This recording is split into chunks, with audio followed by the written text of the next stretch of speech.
The next time you get into an argument with a friend or a small group of friends, stop the discussion for a moment and for an experiment institute this rule. Each person can speak up for himself only after he has first restated the ideas and feelings of the previous speaker accurately. What accurately means is they have to agree with your restatement. Now that's an annoying thing to do, because if someone is talking to you and you disagree with them, the first thing you want to do is take their argument, make the stupidest possible thing out of it that you can, and then demolish it. It's like, so then you can walk away feeling good about it, and you know, you primate dominated them really nicely. So you have to sort of strike right to the quick. It sounds to me like this is the point you were making. That's so treacherously sneaky, that rule. But that isn't what you do if you're dealing with someone that you have to live with.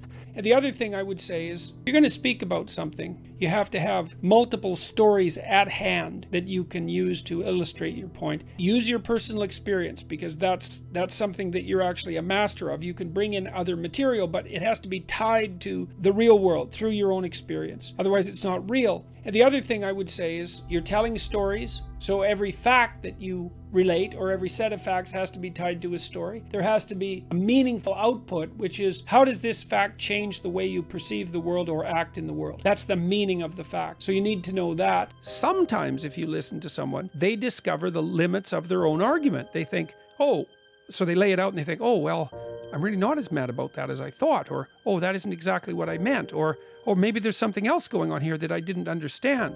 Like if you let them lay out the whole thing and you just shut up while they stumble around. I think this is something that happens between men and women a lot. So a woman will be upset about something and she'll come and tell her husband about it, and he'll try to solve the problem. It's like, now, and you think, well, the problem needs to be solved, so why isn't that okay for her? And the answer is, she hasn't fully formulated the problem.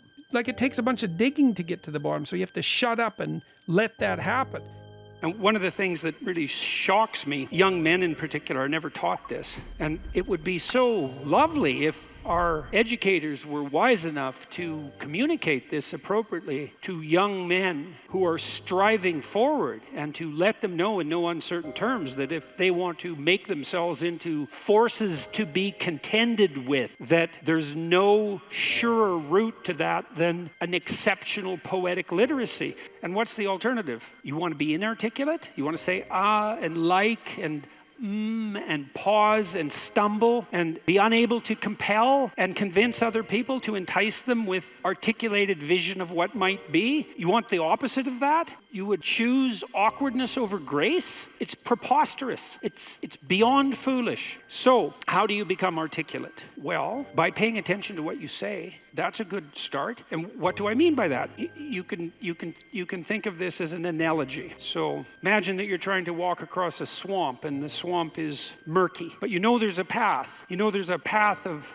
stone under the water, but it twists and moves. And if you stay on the path, you won't drown. The crocodiles in the swamp won't devour you. And as you walk forward, you can feel with your next step where the stone might be. And then you feel it's solid. Then you take that step, and then you do the same thing with your foot again. You search and you find out what's solid, and you step on it, and you move forward in that manner. That's what you do with your words. It's the same thing. You feel, and you feel, is this the right word?